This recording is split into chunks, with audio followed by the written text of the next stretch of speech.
ఓం నమో నారాయణాయ నమశివాయ. మహాభారతంలో వనపరంలో వచ్చేసి నలదైమైంది కథ. నలదైమైంది కథలో వచ్చేసి దమయంతిని వాళ్ళ నాన్నగారు పంపినటువంటి బ్రాహ్మణుడు చూశాడు.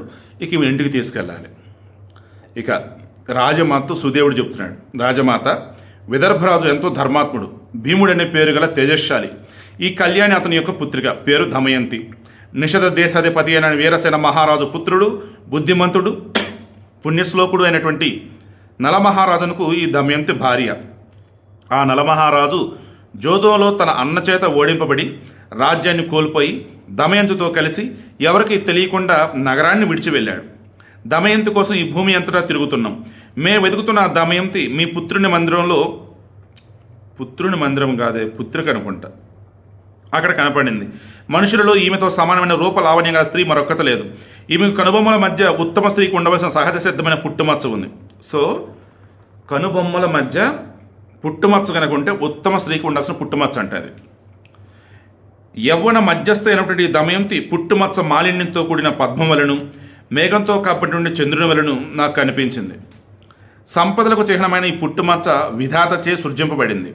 శుక్ల పాడ్యమి రోజున రేఖ మాత్రంగా ఉన్న చంద్రుని వలె మాలిన్యంతో కూడిన ఈమె దేహం మీద దాని సహజ రూపం కనిపించడం లేదు.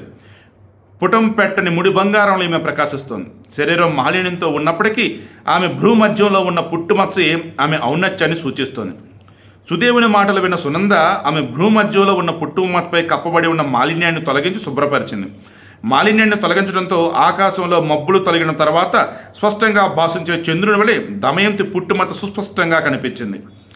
అప్పుడు రాజమాత సునంద ఆ పుట్టుమచ్చను చూసి ఏడుస్తూ ఆమెను ఆలింగనం చేసుకుని క్షణకాలం అలాగే ఉన్నారు.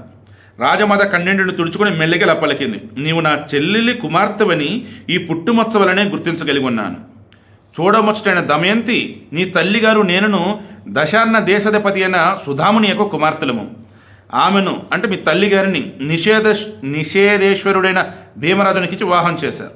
నీవు పుట్టినప్పుడు దశార్ణ దేశంలో మా తండ్రి గారింట్లో నిన్ను నేను చూశాను. దమయంతి, నీకు నీ తండ్రి గారి ఇల్లు ఎలాంటిదో నా గృహం కూడా అలాంటిదే. ఈ ఐశ్వర్యానంతా నీదిగానే భావించు.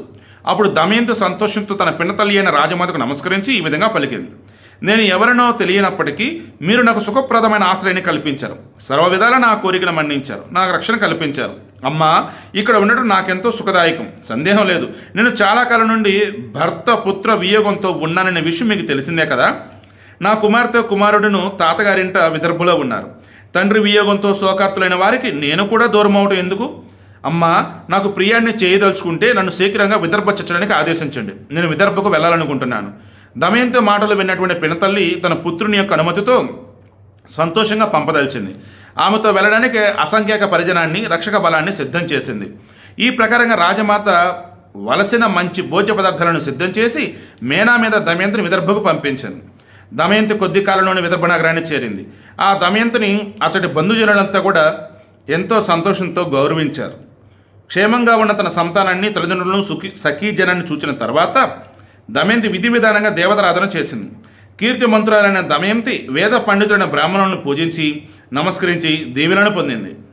భీమరాజు పుత్రికను చూచి సంతోషించి తన పుత్రుని తీసుకుని వచ్చిన సుదేవునికి 1000 గోవులను, ఒక గ్రామాన్ని, కొంత ధనాన్ని ఇచ్చి గౌరవించాడు. దమయంతి తన తండ్రి గారి గృహంలో విశ్రాంతితో రాత్రి గడిపి తన తల్లితో ఇలా పలికింది.